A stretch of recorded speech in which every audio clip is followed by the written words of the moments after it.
Hi friends, आज day 6 है daily dose का। तो आज कुछ नया हम डिस्कस करने वाले हैं। तो नया इन द सेंस कि जो 12 क्वेश्चन हम यूज़ करेंगे, कुछ नए क्वेश्चन यूज़ करेंगे और हमेशा हर दिन मैं कुछ आपको नया क्वेश्चन आपको बताते जा रहा हूँ। वो चाहे एसएससी जेई में आता हो, चाहे आरआरबी में आए, चाहे गेट में आए, चाहे इंजीनियरिंग सर्विस में एग्जाम्स में आए।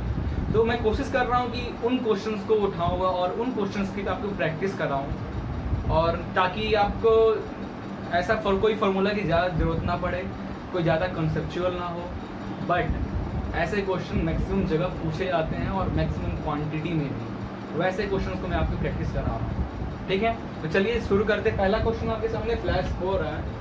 क्वेश्चन 1 देखो, बहुत आसान है। एसएससी जेई 2016 में ये क्वेश्चन पूछा गया था, ठीक है। Calculate the value of thrust in kilo Newton at the point A for the figure. तो ये फिगर है। इस फिगर में आप देखो, ये पॉइंट ए है, ये पॉइंट ए है। यहाँ पे हमें थ्रस्ट कैलकुलेट करना है। ये एक दिखा रहा है कि 1 किलो न्यूटन यहाँ पे लोड भी लग रहा है, इस पे फोर्स 1 किलो न्यूटन का फोर्स यहाँ पे लग रहा है। अब बताओ यहाँ पे थ्रस्ट कितना पैदा हो रहा है। तो जनरली अगर आप ध्यान दोगे तो इस पॉइंट पे ये स्टिक है, जो एल शेप का आपको स्ट्रक्चर दिख रहा है, ये इस पॉइंट पे फिक्स है, ठीक है। तो इसमें देखो, ये जो 1 किलो न्यूटन जो लग रहा है, ये इसके दो कंपोनेंट्स बनाओ। एक तो हमारा ये कंपोनेंट होगा, ठीक है, और एक हमारा ये कंपोनेंट होगा। इस 1 किलो न्यूटन जो फोर्स लग रहा है, इसके दो कंपोनेंट होंगे। एक हमारा हॉरिजेंटली होगा, एक हमारा वर्टिकली कंपोनेंट होगा। इतना क्लियर है? ओके। तो अब देखो, ये 60 जो है, 1 किलो न्यूटन इस हॉरिजेंटल से 60 बना रहा है। तो ये जो होगा, ये होगा 1 cos 60, और ये वाला जो है वर्टिकल, ये हो जाएगा 1 sin 60। क्लियर है? तो अब हम दोनों में से किसको रिजॉल्व करें? मतलब हमने 1 किलो न्यूटन को रिजॉल्व किया दो कंपोनेंट में, एक ये हो गया, एक ये हो गया। थ्रस्ट पूछा है, तो थ्रस्ट मतलब क्या होता है? सबसे पहले तो हम ये जानते हैं।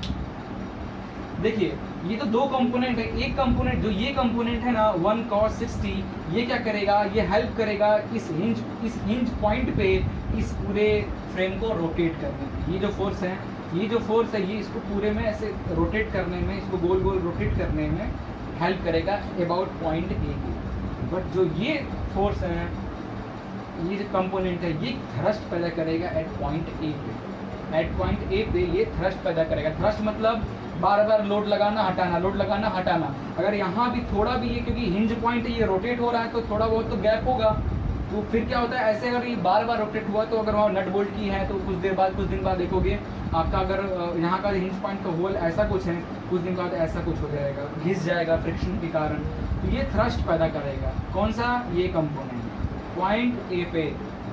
तो क्या हो गया पॉइंट ए पे? थ्रस्ट की value 1 sin 60 is equal to √3/2 is equal to 0.866 kilo newton. क्योंकि ये किलो न्यूटन में था, तो ये जो वैल्यू 1 है वो भी किलो न्यूटन में, तो ये भी हमारा आंसर किलो न्यूटन में आएगा। Answer 1 is your right answer, ठीक है। तो गाइस, इस क्वेश्चन को देखिए और कोशिश कीजिए सॉल्व करने की। क्या होगा इसका आंसर? मैं वेट कर रहा हूँ, आप जल्दी से ट्राई करो और बताओ इसका आंसर क्या होगा, ठीक है। तो चलो वीडियो पॉज कर लेना, इसको क्वेश्चन को ट्राई करना, ना बने तो फिर देखना, ठीक है। अच्छा, जो मैं क्वेश्चंस करा रहा हूँ, तो हो सकता है कुछ लोग अचानक नया ये वीडियो अचानक देख रहे होंगे। तो मैं ऐसा कोशिश कर रहा हूँ समझाने की, अगर आप थोड़ा बहुत भी जान रहे हो अपने फिजिक्स के बारे में, अपने मैकेनिकल के बारे में, तो आई थिंक जो मैं क्वेश्चंस करा रहा हूँ वो आप कर सकते हो। ये क्वेश्चन थोड़ा सा टफ है, टफ नहीं आसान है।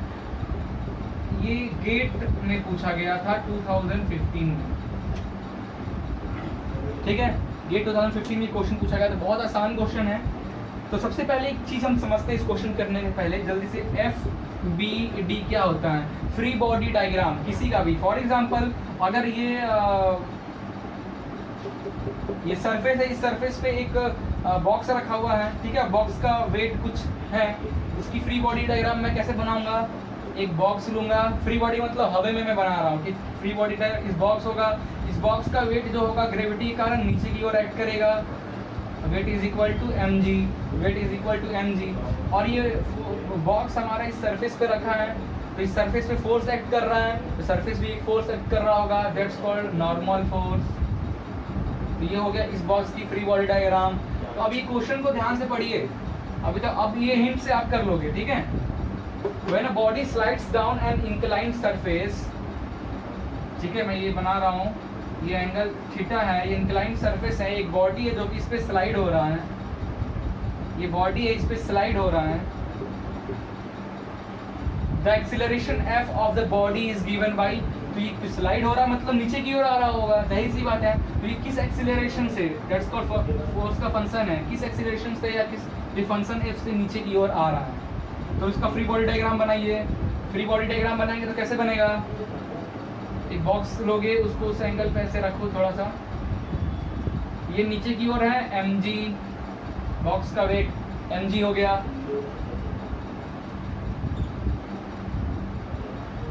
ठीक है।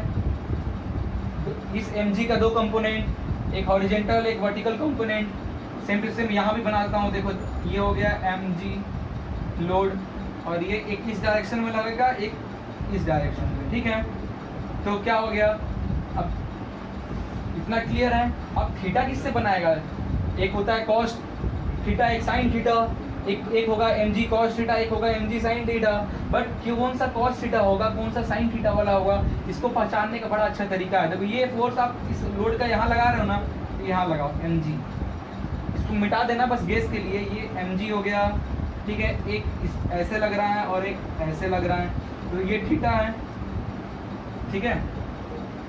ये 90 minus theta, that's called okay,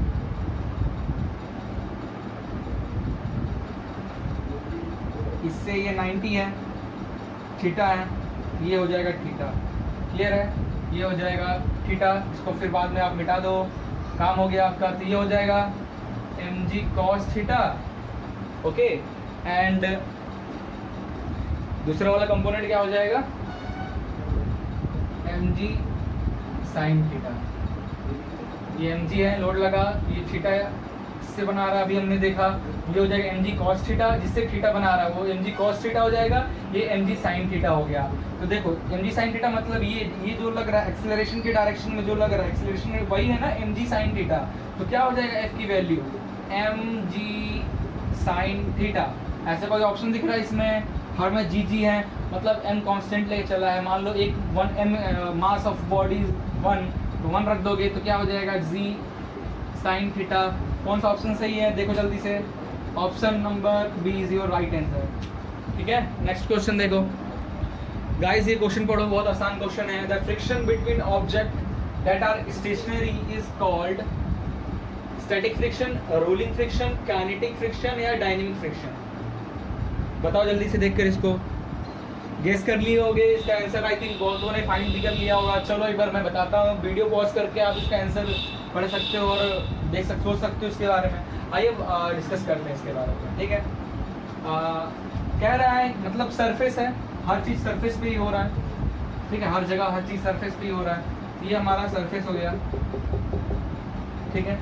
इस पर अगर कोई राउंड ऑब्जेक्ट है और ये अगर रोल हो रहा है, ठीक है, अगर रोल हो रहा है, ये इस डायरेक्शन में रोल हो रहा है, क्लॉकवाइज सॉरी एंटी क्लॉकवाइज अगर ये रोल हो रहा है, तो एंटी, देखो यहाँ पे इधर की ओर रोल हो रहा है तो फ्रिक्शन अपोजिट लगेगा, तो ये हो जाएगा रोलिंग फ्रिक्शन, क्लियर है।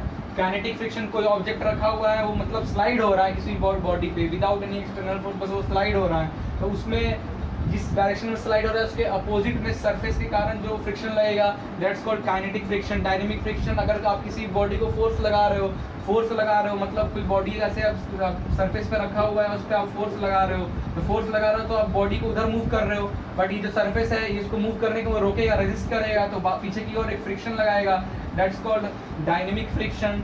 स्टैटिक फ्रिक्शन क्या होता है, ठीक है, स्टैटिक फ्रिक्शन, ये कोई सरफेस है, इस पे कोई ऑब्जेक्ट रखा हुआ है, ठीक है, इन दोनों के बीच में कौन सा फ्रिक्शन लग रहा है, जब ऐसा है, दैट्स कॉल्ड, इसका आंसर होगा स्टैटिक फ्रिक्शन।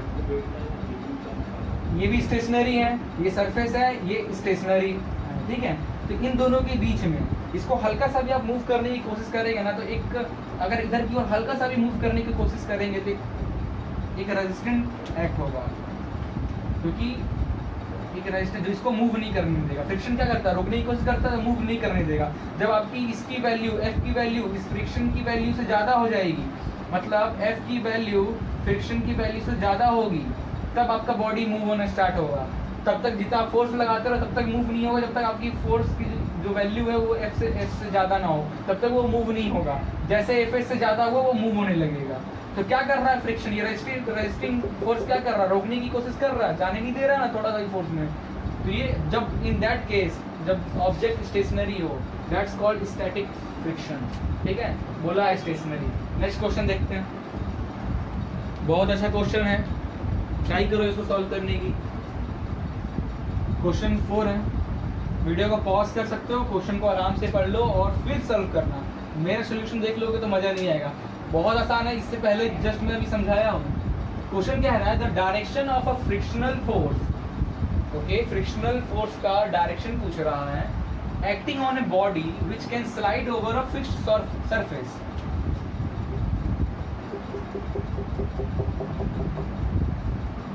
ये सरफेस है,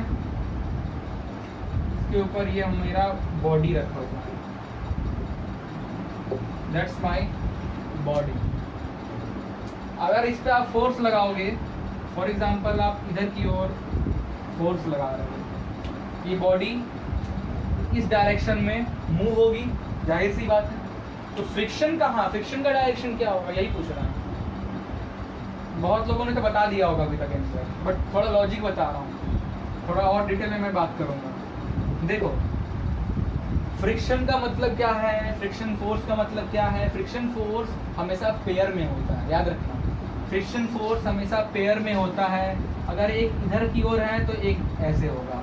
और फ्रिक्शन फोर्स दो बॉडी को चिपका कर रखता है, दोनों को मूव नहीं होने देता है, दोनों को चिपका कर रख, दोनों से अलग नहीं होने देना चाहता है। मतलब अगर ये तुम इधर जा रहे हो तो कहना है कि मुझे भी ले जाओ, ये यहाँ तक अगर बोल रहा है कि मैं आगे जाऊँगा, इसका फ्रिक्शन फोर्स कहेगा कि नहीं, नीचे वाले को भी लेकर जाओ, साथ में लेकर जाओ। ये है फ्रिक्शनल फोर्स। तो क्या करेगा, जब आप फोर्स लगाओगे, तो मैं इसका फ्री बॉडी डायग्राम बना रहा हूँ, इस बॉडी का, ठीक है, इस बॉडी का। तो आप इसको इधर की ओर फोर्स लगा रहे हो, ठीक है। ये मैं सरफेस थोड़ा दूर में बना रहा हूँ, इनके बीच का मैं फ्रिक्शन आपको दिखाऊंगा। तो क्या करेगा, ये जो आपका सरफेस है, ये बोलेगा मैं नहीं जाने दूंगा। तुम बोलोगे नहीं मैं ले जाऊंगा, फोर्स लगा रहा हूँ, बोलेगा नहीं नहीं जाने दूंगा, नहीं जाने दूंगा। इसका मतलब क्या, कुछ अपोजिट फोर्स लगा रहा होगा ना, वो इस डायरेक्शन में होगा, अपोजिट फोर्स इस डायरेक्शन में होगा। तो ये बॉडी पे, इस बॉडी पे प्लेट, इस सरफेस के कारण जो फोर्स लग रहा है बॉडी पे दिस डायरेक्शन, और इस बॉडी के कारण इस सरफेस पे जो लग रहा है दिस डायरेक्शन।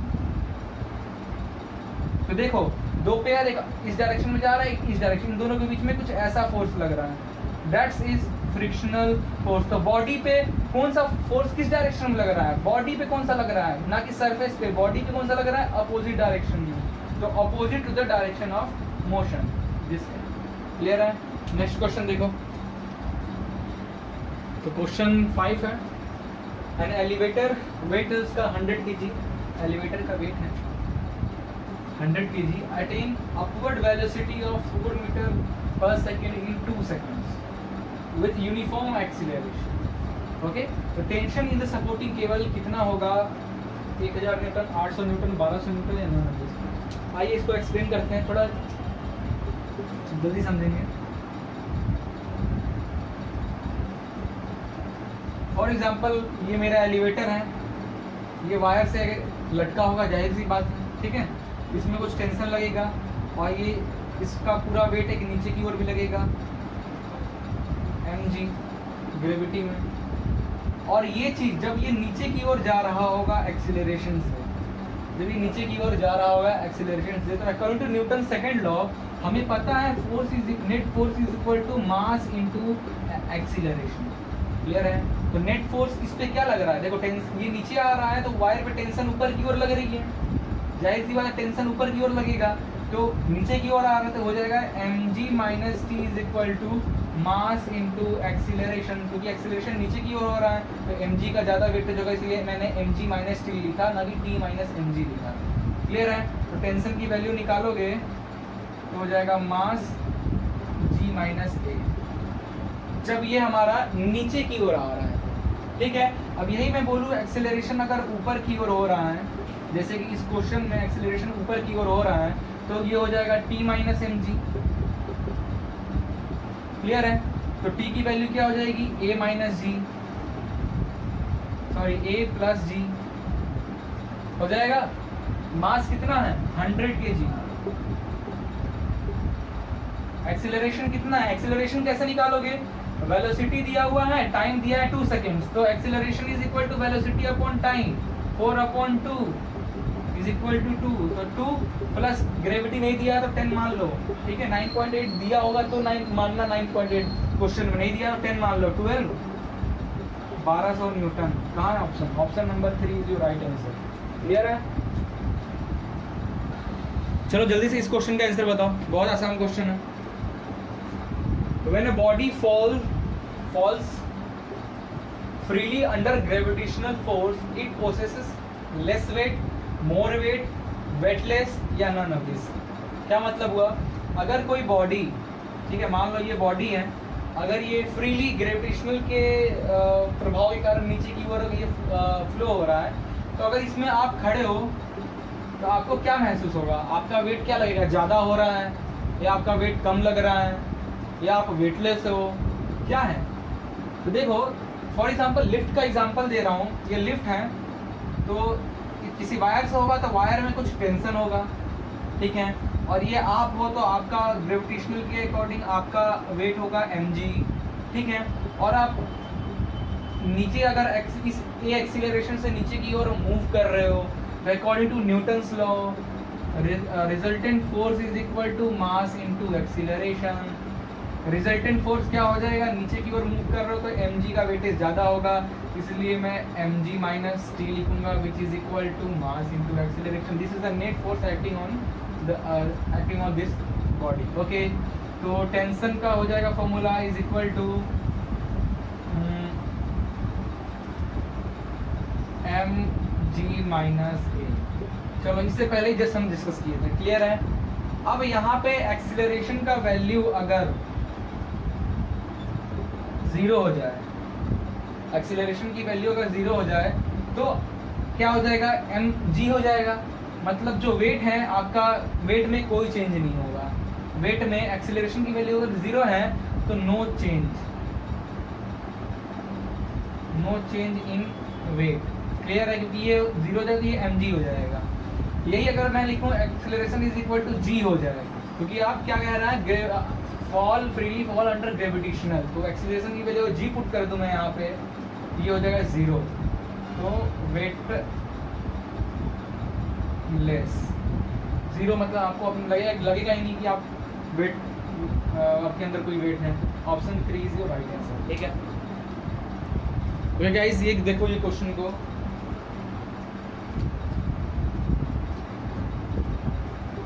एसएससी जेई 2018 में ये क्वेश्चन पूछा गया, क्लियर है। Which is the correct option for the movement of the body. जब कोई बॉडी मूव हो रही है, ठीक, कोई बॉडी मूव हो रही है तो क्या हो रहा है, उसमें कुछ फ्रिक्शन और अप्लाइड फोर्स का कोई रिलेशन दिया है। तो बॉडी कब मूव होगी, जब आप फोर्स लगाओगे, और फोर्स लगा रहे हैं और बॉडी अगर किसी सरफेस पे है तो कुछ फ्रिक्शन भी लगेगा, तो उन दोनों का रिलेशन बताओ। क्या friction force is less than applied force, frictional force is greater than applied force, frictional force is equal to applied force, all option are correct। तो क्वेश्चन 2 में मैं जस्ट एक्सप्लेन किया था, अभी तक आई थिंक बहुत लोगों ने आंसर दे दिया होगा। थोड़ा और डिटेल में समझना है तो वीडियो को पॉज करो और कमेंट जरूर करना। कमेंट, मैं क्वेश्चन कर रहा हूँ तो कमेंट कर दो क्या आंसर होगा, देखते हैं किसका कमेंट सबसे पहले, किसका आंसर सही आता है, ठीक है। तो चलिए मैं स्टार्ट करता हूँ। देखो ये बॉडी है और ये सरफेस पे रखा हुआ है, इस पे अगर आप फोर्स F लगा रहे हो तो फ्रिक्शन का काम क्या है कि दो बॉडी को अलग नहीं होने देना। अगर एक बॉडी आगे जा रहा है तो अगर दूसरे बॉडी से अटैच है तो उसका कहना है कि उसको भी ले जाओ, दोनों को अलग नहीं होने देगा। ये बॉडी अगर आगे की ओर जाएगा तो बोलेगा ये भी आगे की ओर जाएगा, जाहिर सी बात है, ठीक है। तो अगर ये बॉडी आगे की ओर जाना चाहेगा तो ये सरफेस क्या होगा, ये भी आगे की ओर जाना चाहेगा। बट सरफेस आगे नहीं जा सकता, तो कुछ ये फ्रिक्शनल फोर्स पीछे की ओर लाएगा, रोकने की कोशिश करेगा।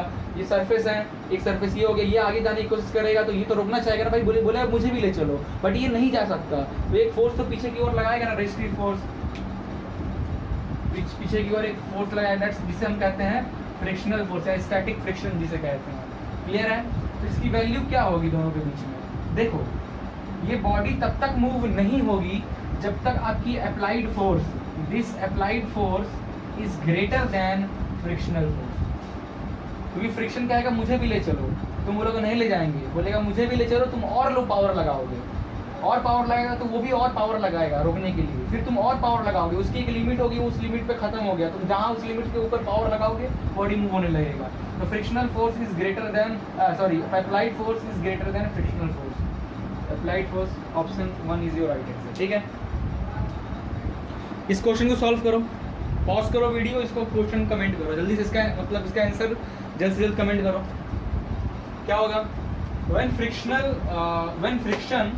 comes into action between the two running parts of a machine, it result in the production of heat, energy, light, oil। देखो ऑप्शन भी क्या जबरदस्त चूज किया है, बहुत लोग तो ऑयल आई थिंक टिक मार भी दिए होंगे। ठीक है, क्वेश्चन को पढ़ो, कह रहा है फ्रिक्शन अगर दो, देखो फ्रिक्शन लेस मतलब स्लिप हो रहे हो, फ्रिक्शन लेस, ये सरफेस फ्रिक्शन लेस है मतलब आप उस पर स्लिप कर रहे हो, ये सरफेस फुल्ली फ्रिक्शन है तो मतलब आप मूव नहीं कर सकते उस पर, सेंटर वाला जो पार्ट है दोनों का उसमें बॉडी चल पाती है। ठीक है, इतना तो समझ गए। अब ऑप्शन बताओ क्या होगा? तो अगर जब फ्रिक्शन अगर किसी दो मूविंग पार्ट है, फॉर एग्जांपल बियरिंग में शाफ्ट मूव हो रहा है, उनके बीच में अगर हमारा फ्लूइड लुब्रिकेशन नहीं है तो क्या होगा? घूमते घूमते घूमते घूमते बियरिंग्स पे क्या प्रोड्यूस होने लगेगा? Production of heat. क्लियर है? नाउ ओके गाइस, तो क्वेश्चन नंबर 9, क्वेश्चन नंबर 10 और क्वेश्चन नंबर 11 जो आज का रहेगा वो रीजनिंग पे रहेगा। ठीक है, वीडियो काफ़ी बड़ा बन जाता और काफ़ी क्वेश्चंस आ जाते। और आज है डे 6, तो डे 6 में मैं जो सीरीज़ का जो रीजनिंग दे रहा था, तो सीरीज़ में 5 टाइप का रीजनिंग आपको टाइप बता दिया जिससे आप कोई भी सीरीज से क्वेश्चन को सॉल्व कर सकते हो। तो वो टाइप 1 था, टाइप 1 में 5 टाइप, अब टाइप 2 है और ये आखिरी है।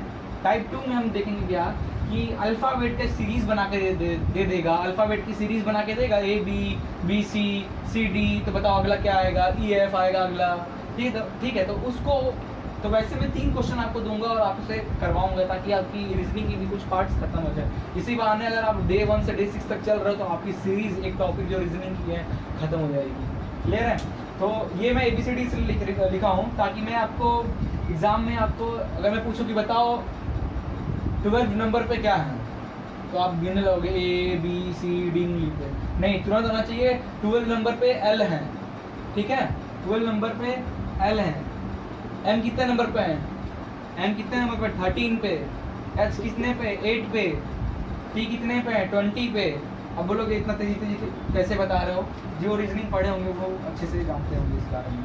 ये थोड़ा जल्दी जल्दी मैं करूँगा। देखो, A को 1 बोलते हैं, B को 2 बोलेंगे, C को 3 बोलेंगे, D को 4 बोलेंगे। ये तो सबको पता होता है। एक टर्म याद कर लो, इजोटी।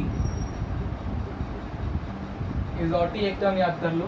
E मतलब 5, ठीक है, EJOTY, इजोटी। E मतलब 5 का टेबल पढ़ो, 5 10 15 20 25। ठीक है, तो अगर EJOTY में से कोई भी आया तो 5 का टेबल पढ़कर बता सकते हो कि O कितने पे हैं? 15 पे। T किस पे हैं? 20 पे।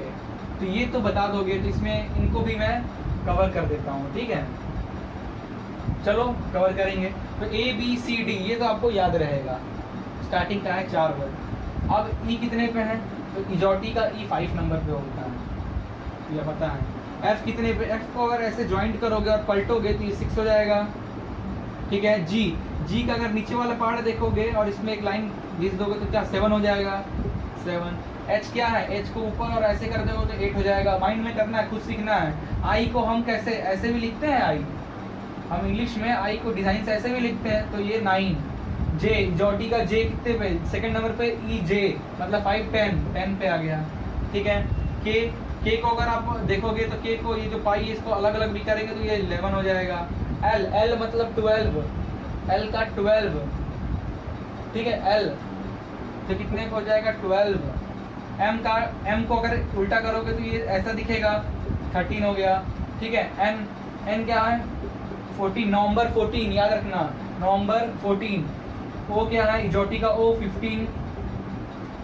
अब पी, पी क्या है भाई, पी को अगर तुम ध्यान से देखोगे तो इसको उल्टा करोगे तो ये कुछ इस तरह दिखेगा, उल्टा करोगे इस तरह दिखेगा, तो ये भाई 6 तो होगा नहीं, ये 16 होगा क्योंकि 6 पे हमें पता है 6 पे क्या है हमारा एफ है, तो ये तो 6 होगा नहीं, तो ये क्या होगा 16 होगा। क्यू, क्यू को देखोगे तो क्यू जो ऐसे निकला रहता है, ठीक है, ऐसे निकला रहता है, ये 7 की तरह दिखता है, तो ये 7 तो होगा नहीं क्योंकि G7 है, तो ये होगा 17। आर, आर को नीचे से जोड़ोगे तो ये 8 की तरह दिखेगा, लेकिन 8 होगा नहीं क्योंकि 8 तो पहले एच पहले आता है इससे, तो वो 8 होगा, ये होगा जाहिर सी बात है 18। एस क्या हो गया, एस को अगर ऐसे जोड़ोगे तो ये 9 की तरह दिखेगा, 9 हो नहीं सकता, 9 आई, आई भी 9 लिखते हैं तो ये आई दूसरा ये है एस, ये 19 होगा। T20 मैच, ये 20 हो गया। यू, यू को हिंदी में लिखोगे ऐसे कुछ लिखते हैं यू, तो देखो यू का ये 21, 21। We, victory 22, victory 22। डब्ल्यू को अगर ऐसे करोगे तो 3 की तरह दिखेगा, तो 3, तो 3 क्या है 3 नंबर पे सी है, ठीक है, और 13 नंबर पे आपको पता है एम को उल्टा किया, तो अगला जो ये डब्ल्यू है उसको 3 को जो होगा तो क्या होगा 23 होगा, ठीक है। एक्स क्या है 1 2 3 4, 24 होगा। वाई और जेड याद रखना है, वाई का 26, जेड का 26, वाई का 25। वीडियो पॉज करके देख लो। आप पूछूंगा ओ का क्या है, तो इजोटी में ई जे ओ 5 5 10 15, 15 नंबर पे इजोटी है, ठीक है। एन क्या है नवंबर 14 चिल्ड्रंस डे, नवंबर 14, ठीक है। मैं पूछूं एच का क्या है, तो एच को ऊपर और नीचे से क्लोज करेंगे तो 8 टाइप का बनेगा, तो 8 है, ठीक है। आर का क्या है, आर को नीचे से क्लोज करेंगे तो 8 की तरह दिखेगा, बट एच जो है उससे पहले आता है वो भी 8 की तरह वो बनता है, तो वो 8 होगा, और आर बाद में आ रहा तो ये पक्का 18 होगा। 28 हो नहीं सकता क्योंकि 26 तक ये होता है, ठीक है। आइए अब क्वेश्चन करते हैं इस पर, अब मैं इसको मिटा दे रहा हूँ, क्लियर है, और आपको याद हो गया होगा, और नहीं तो लिख लो इसको पॉज करके, ठीक है, बैक करके आप लिख सकते हैं। बहुत आसान क्वेश्चन, बहुत ज़्यादा आसान क्वेश्चन। बताओ अगला टर्म क्या होगा, A B C D E F G H I J K L, हो गया। चलो कुछ टफ हुआ, ये कुछ टफ हुआ कि इनको समझ में नहीं आ रहा है। देखो अभी तक सीरीज में हम नंबर को साथ खेल रहे थे, अब यहाँ पे हम एबीसीडी के साथ खेलेंगे, तो एबीसीडी में दिमाग खराब हो रहा है तो एबीसीडी को नंबर में कन्वर्ट कर लेते हैं ना, फिर नंबर में तो खेल ही रहे थे हम, तो आइडिया हो जाएगा। ए मतलब 1, बी मतलब 2, सी मतलब 3, डी मतलब 4, ई का इजेड का 5, एफ मतलब 6 के उल्टा कर देंगे 6 हो जाएगा, जी का ये वाला पार्ट 7, एच को ऐसे करेंगे तो 8 हो जाएगा, आई को ऐसे लिखेंगे तो 9 हो जाएगा। तो 1 2 3 4 5 6 7 8 9, तो ये होगा 10 11 और 12। 10 इजोटी का जे, 11 किसको बोलते हैं के, के 11, के को अलग करेंगे तो ऐसे दिखेगा 11 सॉरी के, और 12 मतलब एल आ रहा है मुंह में, 12 एल, जे के एल, ये इज योर राइट आंसर, ठीक है। चलो बताओ इसका अगला नंबर क्या होगा। वीडियो को पॉज करो और इसको सॉल्व करो और कमेंट करो, जल्दी से देखते हैं किसका सबसे पहले इसका आंसर आता है। क्या होगा ध्यान से देखो, और एक चीज दिखेगा यहाँ पे एल एम एन, तो आगे क्या आएगा ओ, पहला डिजिट तो मिल गया बड़े आसानी से। एम के आई, या बी क्या हो रहा है, एम के आई बीच वाले नंबर नहीं समझ में आ रहा है, इसमें नंबर में कन्वर्ट कर लें। एम को किस में लिखेंगे 13, के को 11, आई को 9, क्या हो रहा है इनके बीच में -2 हो रहा है, -2 हो रहा है, यहाँ जो होगा वो भी -2 होगा, 9 का -2 क्या होगा 7, 7 किसका है जी का, ये मिल गया आपको, ठीक है। अब क्या बचा लास्ट वाला देखो डी जी जे, क्या अंतर है, डी मतलब 4, जे इसका डी हो गया, इसका डी, इसका जी, जी का 7 हो गया, और इसका जे, जे का इजोटी का जे ई जे 5 10, ठीक है। क्या हो रहा है ध्यान से देखो, +3 +3 +3 13 आएगा। 13 क्या है? M, OGM is your right answer. Clear है? चलो इस क्वेश्चन को सॉल्व करो जल्दी से। इसको कमेंट में आंसर करो, आंसर कमेंट करो जल्दी से। लास्ट का 2 डिजिट x तक होगा, 2 डिजिट और फाइंड करना है। क्या है? नंबरिंग कर लें।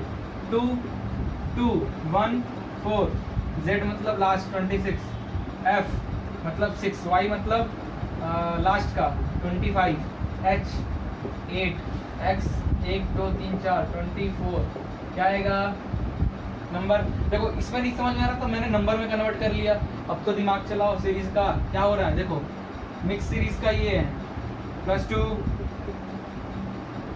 सॉरी ओके, +2 +2 +2 +2 10, एक तो मिल गया 10। उसके बगल वाला 2 मैं बोला हूँ फाइंड करने के लिए। ध्यान से देखो, मिक्स सीरीज है ना। 2 से 1 हुआ -1, 1 से 26 हुआ, मैं कहूँगा -1। ABCD में 26 के बाद उल्टा, ठीक है। फिर 25 हुआ, फिर 24 हुआ, फिर क्या होगा? 23। ABCD के लैंग्वेज में कर रहा हूँ मैं, ठीक है, मैथ्स वाले नहीं। तो 10 मतलब क्या हुआ? इजोटी में J आता है 10 नंबर पे, ठीक है। 23 मतलब क्या है? 23 आपका W, ठीक है। तो J and W is your answer. Okay, बाकी और भी सारे क्वेश्चंस होंगे, उनको आप सॉल्व करना अपने अकॉर्डिंग। सारे क्वेश्चन अभी मैं नहीं करा सकता इस लेक्चर में, और क्योंकि ये डेली डोज वाला सीरीज होगा। हो सकता है मैं रीजनिंग का जब कोई टॉपिक बनाऊंगा तब अच्छे से एक्सप्लेन करूंगा। तो ये सीरीज का खत्म हुआ। डे 7 से हम एक नया टॉपिक उठाएंगे रीजनिंग का, उसको 2-3 दिन में कवर करेंगे, ठीक है। तो लास्ट क्वेश्चन हम एक जीके का देखते हैं। लास्ट क्वेश्चन 12 क्वेश्चन देखो, when we celebrated national sports day, ठीक है। ऑप्शन है 29 अगस्त, 28 अगस्त, 27 अगस्त और 26 अगस्त। क्या है आंसर? जल्दी बताओ, मैं वेट कर रहा हूँ। कमेंट में मेरे को आंसर चाहिए इसका, जल्दी बताओ। आज ही कल का डेट है ना ये, 29 अगस्त, हाँ अभी चल रहा है, आज ही कल का डेट है ये, तो पता होगा, रिसेंटली बीता है। क्या आंसर है? मैं बताऊँ? चलो 29 अगस्त, 29 अगस्त इज योर राइट आंसर। तो नेशनल स्पोर्ट्स डे हम 29 अगस्त को मनाते हैं, ठीक है। थोड़ा बहुत और ये जो दिन है, इस दिन के बारे में थोड़ा बहुत और डिटेल करते हैं, बहुत इंपॉर्टेंट दिन है। अच्छा, नेशनल स्पोर्ट्स डे क्यों मनाते हैं इसका भी थोड़ा बहुत माइंड में आना चाहिए नहीं क्वेश्चन।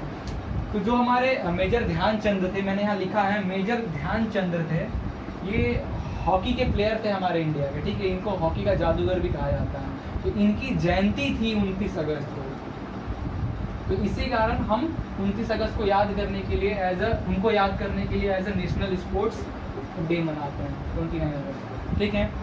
तो एक और चीज़ है इम्पोर्टेंट, 29 अगस्त को एक और इम्पोर्टेंट चीज़ है जो हम मनाते हैं, एक इंटरनेशनल डे हम मनाते हैं।